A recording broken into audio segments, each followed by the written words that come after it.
I, 38M, have been married to Stella, 36F, for 3 years now. She has a daughter Alice, 14F, from her previous marriage. Before I met Stella, I was married to Emma for 8 years until she passed away due to cancer 5 years ago. Elena was an incredible artist who made her living by selling her artwork and teaching art classes. Our house was always filled with her sketches, landscapes, portraits, and abstract pieces that she created. After she passed away, I packed away most of her artwork except for a few special pieces that I kept in my study because they meant a lot to me. I met Stella 2 years after Elena's death through mutual friends at a dinner party.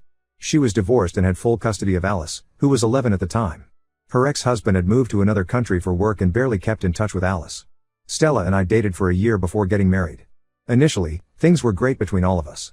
Alice was a quiet but sweet kid who seemed happy to have me around. I tried my best to be a good stepfather without trying to replace her real dad. The issues started last year when Alice began taking art classes in school. She showed natural talent and her art teacher encouraged her to pursue it seriously. Stella was thrilled because Alice had never shown much interest in any extracurricular activities before this. I was supportive too and even bought her expensive art supplies for her birthday. However, about 6 months ago, I noticed that Alice's artwork was starting to look very similar to Elena's style. Elena had a very distinctive way of sketching, she used specific techniques for shading and had a unique way of capturing light in her drawings. At first, I thought it was just a coincidence, but then last month, Alice gave me a sketch of a garden scene that looked exactly like one of Elena's paintings. The resemblance was uncanny, from the way the trees were drawn to how the shadows fell on the garden path. When I asked Alice about it, she admitted that she had found some of Elena's old sketches in boxes in the attic while looking for Christmas decorations last winter. She said she thought they were beautiful and had been practicing copying the style. She even showed me how she had been studying Elena's techniques from photographs she took of the sketches. This revelation really bothered me. I asked Alice to stop copying Elena's style and to develop her own artistic voice instead. But she said she really liked this style and wanted to continue working in it. When I tried to explain why it upset me, she got defensive and said she didn't understand why it was such a big deal. Stella got involved and took Alice's side. She said I was being unreasonable and that I should be happy Alice found inspiration in Elena's work. The situation got worse last week when I came home from work and found that Stella had helped Alice put up several new sketches on the living room wall. They were all clearly inspired by Elena's style. There were landscapes with the same distinctive shading, portraits with Elena's characteristic way of drawing eyes, and even a sketch of our backyard that looked almost identical to one Elena had done years ago. Seeing these sketches every day started affecting me badly. I couldn't sleep properly because every time I walked through the living room, I was reminded of Elena. The similarities in the artwork brought back memories of watching Elena sketch in our old house, of the art shows we attended together, and of her final days in the hospital when she couldn't even hold a pencil properly. It was like reopening old wounds that had taken years to heal. Yesterday, while Stella and Alice were out shopping, I couldn't take it anymore. I took down all of Alice's artwork from the living room walls and threw them in the trash. Then I went to her room and removed any sketches that reminded me of Elena's style. I left her other artwork that had her own style, but probably threw away about 15 pieces in total. When Stella and Alice came back and found the artwork missing, all hell broke loose. Alice started crying when she realized what I had done. She had spent months working on those pieces and was planning to submit some of them for a school art competition. Stella was absolutely furious. She called me controlling and cruel, saying I had no right to throw away Alice's artwork just because it reminded me of my late wife. Alice locked herself in her room and hasn't spoken to me since then. She refuses to come out when I'm around and Stella has to take her meals to her. Stella is sleeping in the guest room and barely speaking to me except to tell me how disappointed she is in my behavior. Stella's parents called me yesterday evening and said I was being cruel to Alice and that I'm damaging her self-expression and creativity. My parents, while more understanding of my emotional reaction, still think I overreacted and should have found a better way to handle the situation. I know throwing away her artwork wasn't the right thing to do, but seeing those sketches every day was becoming unbearable. The house started feeling like a museum of Elena's memory again, just when I thought I had finally moved forward.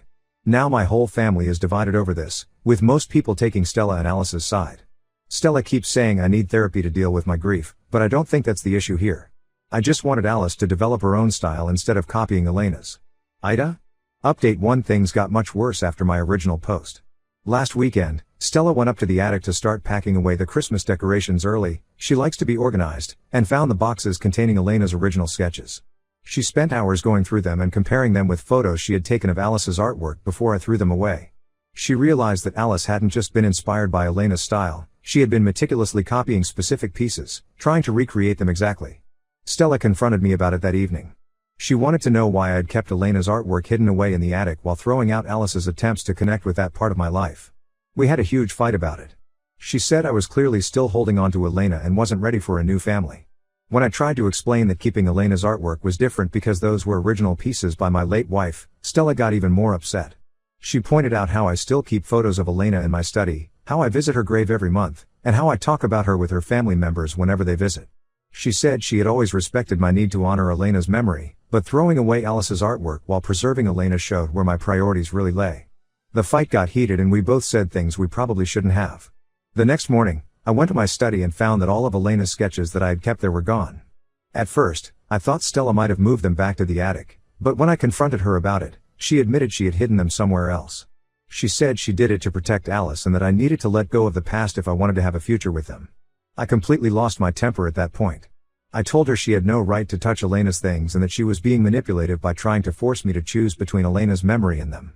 We were shouting at each other in the kitchen when Alice came downstairs and everything got even worse. Alice had overheard our argument and started crying.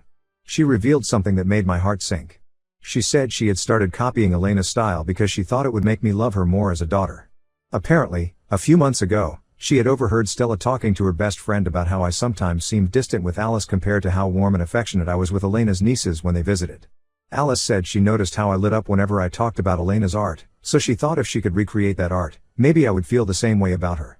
She had spent months secretly studying Elena's sketches and practicing for hours every day, hoping to make perfect copies that would make me proud. This revelation hit me like a truck. I never realized Alice felt this way about my relationship with her. Sure, I might have been a bit more reserved with her compared to Elena's nieces, but I thought that was normal given that I'd known the nieces since they were babies. I didn't think Alice had noticed or that it affected her so much. Stella broke down at this point. Through her tears, she admitted she had noticed how I treated Alice differently but didn't know how to bring it up without sounding accusatory.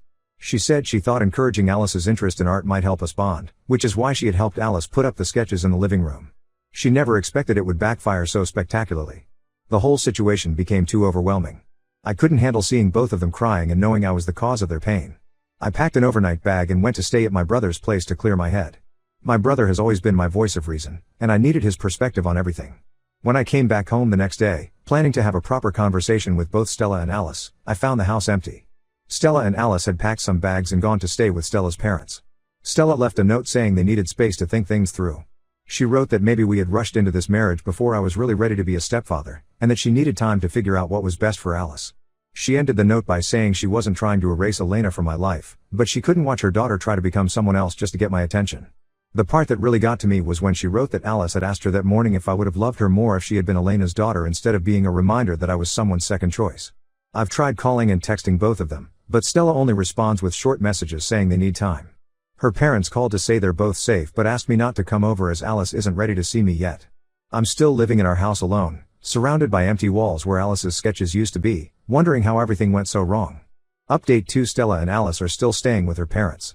We've been seeing each other only during weekly dinner meetings that Stella's parents arranged to help us work through this situation. These dinners are always tense and uncomfortable. Alice barely looks at me and only speaks when directly addressed. Stella tries to maintain polite conversation but it's obvious things aren't getting better. During one of these dinners last week, Stella's mother revealed something that made me understand the situation better. She told me that before Stella agreed to marry me, she had serious concerns about how often I talked about Elena and how much of Elena's presence was still in my life. But Stella had ignored these concerns, thinking I just needed more time to properly process my grief. Stella's mother said she had advised Stella to wait longer before marrying me, but Stella was convinced that love would be enough to make things work. This revelation led to a long conversation with Stella after dinner.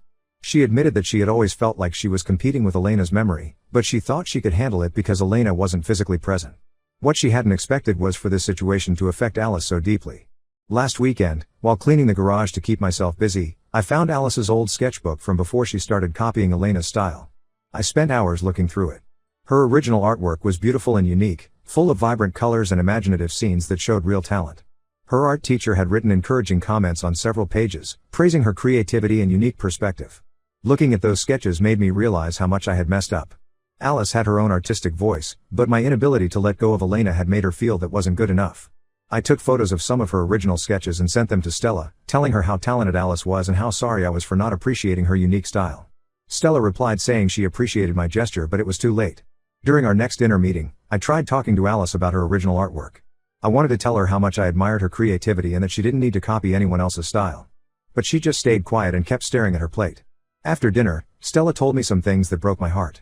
Alice has stopped drawing completely and refuses to attend art classes anymore. She threw away all her art supplies and told Stella she never wants to draw again. Her art teacher called Stella concerned because Alice dropped out of the school art competition she had been excited about. Alice's grades have also started dropping. She's becoming withdrawn at school and doesn't want to participate in any activities. Stella said she found Alice crying in her room last week, looking at photos of her original artwork, but when Stella tried to encourage her to start drawing again, Alice said art just reminds her of not being good enough. Stella's parents suggested we all attend family counseling together, but Alice refuses to be in the same room as me for more than the duration of our weekly dinners. Stella tried to convince her, but Alice had a panic attack just thinking about it. Now Stella's parents think it might be better if we stop the weekly dinners for a while and give Alice more space. I've been staying alone in our house all this time, but recently Stella mentioned they might need to come back to get more of their things. She's looking for an apartment closer to Alice's school. She didn't say it directly, but I think she's planning to make our separation permanent. Every time I walk past Alice's room, which is still full of her things but feels eerily empty without her presence, I'm reminded of how badly I handled this situation. The walls where her artwork used to hang seem to mock me with their emptiness. I've moved Elena's remaining sketches back to the attic because I can't bear to look at them anymore. They remind me of how I let my inability to process my grief destroy my relationship with my stepdaughter. Stella says Alice is seeing the school counselor now to deal with everything that's happened. Apparently, the counselor thinks Alice's issues run deeper than just the incident with the artwork. She's dealing with feelings of inadequacy and rejection that might take a long time to work through. And the worst part is, I'm the one who made her feel this way. Update 3: Stella filed for divorce last week. She came over with her lawyer to discuss the terms. She said she had tried to make this work, but she couldn't stay in a marriage where her daughter feels like she has to change herself to be accepted. At first, she had hoped that giving me space would help me realize my mistakes, but seeing Alice struggle more each day made her realize we couldn't fix this. Alice's grades have dropped significantly. She went from being an AB student to barely passing her classes. Her teachers have expressed concern about her becoming completely withdrawn in class. She's seeing a counselor twice a week now to deal with everything, but Stella says progress is slow. The counselor told Stella that Alice's self-esteem has been severely impacted, and she's showing signs of depression. Last month, I tried one last time to make things right. I went to Stella's parents' house, after asking permission, and brought all of Alice's original artwork that I had found in the garage. I wanted to show Alice how much I appreciated her unique style. I even offered to help her set up an art studio in the house where she could paint and draw whatever she wanted. But Alice wouldn't even look at her old sketches. She just said she doesn't want anything to do with art anymore. When I tried to apologize again, she started crying and ran to her room. Stella later told me that seeing me just makes things worse for Alice. She gets anxiety attacks thinking about anything related to art or me. Stella and I have agreed on the divorce terms. She's keeping the house since Alice needs stability right now, and I'm moving out next week. I've already found an apartment across town. We're dividing our assets equally, and I'm not contesting anything because I just want this to be over as painlessly as possible for everyone involved. Stella's parents, who once welcomed me into their family, now can barely look at me. They're helping Stella with the divorce proceedings and have made it clear that they think this is the best decision for Alice's well-being. They asked me not to contact them or come to their house anymore. Yesterday, while packing my things, I found Alice's first drawing that she gave me for Father's Day 2 years ago. It was her original style, bright colors and unique patterns that only she could create. Looking at it now, I realize how much talent she had before I made her feel like she needed to be someone else. I'm leaving all of Elena's sketches in the attic. Stella said I can come get them later if I want, but right now, I just want to move out and give them the space they need. Looking back, I realize I was so focused on holding on to Elena's memory that I couldn't see how it was affecting my new family. The divorce will be finalized in a few months. Stella asked me not to contact Alice for now, saying maybe when she's older and has worked through her issues, she might want to talk to me again. But we both know that's unlikely. Some mistakes can't be undone, and this is one of them. I guess I'll have to live with the knowledge that my inability to let go of the past cost me my future.